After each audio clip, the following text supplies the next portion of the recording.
25வது கார்கில் வெற்றி தினத்தையொட்டி சென்னை காமராஜர் சாலையில் உள்ள போர் நினைவு சின்னத்தில் தமிழக ஆளுநர் RN ரவி மரியாதை செலுத்தினார். அந்த காட்சிகளை முதலில் பார்க்கலாம்.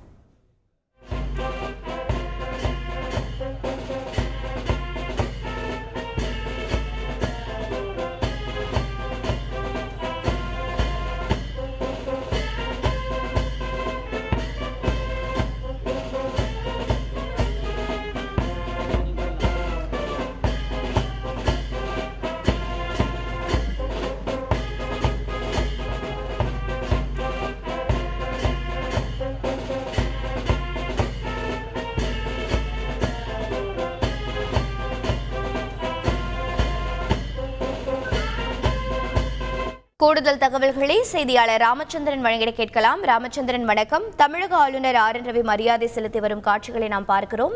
மேலும் விவரங்கள் என்ன?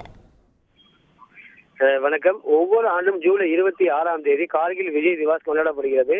1999ஆம் ஆண்டு ஜூலை 26ஆம் தேதி கார்கில் போர் என்று அழைக்கப்படும் பாகிஸ்தான் ராணுவத்தால் ஆக்கிரமிக்கப்பட்ட மலை உச்சிகளை கைப்பற்றியதில் இந்திய வீரர்கள் வெற்றி பெற்ற தினத்தை குறிக்கிறது.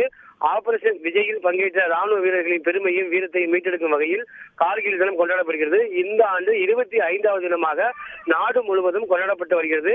கார்கில் போர் வெற்றி தினத்தையொட்டி சென்னை காமராஜர் சாலை தீவுத்திடல் அருகே இருக்கக்கூடிய போர் நினைவு சின்னத்தில் தமிழக ஆளுநர் திரு RN ரவி மற்றும் தென்னிந்திய ராணுவ தலைமை அதிகாரி லெப்டினன்ட் ஜெனரல் கரல்பீர் சிங் ஆகியோர் மற்றும் ஓய்வு பெற்ற ராணுவ வீரர்கள் மற்றும் கார்கில் போரில் பங்கேற்ற முன்னாள் ராணுவ வீரர்கள் அனைவருமே பங்கேற்று அவர்களுக்கு மலர் வளையம் வைத்து மரியாதை செலுத்தினர். அது மட்டுமல்லாமல் கார்கில் போரில் பங்கெடுத்த நினைவுகளையும் அவர் மிகுந்த பெருமிதத்தோடு செய்தியாளர் சந்திப்பிலும் அவர்கள் வெளிப்படுத்தினர். விவரங்களை வழங்கியதற்கு நன்றி ராமச்சந்திரன். செய்திகளை உடனுக்குடன் தெரிந்து கொள்ள உடனே சப்ஸ்கிரைப் பண்ணுங்க.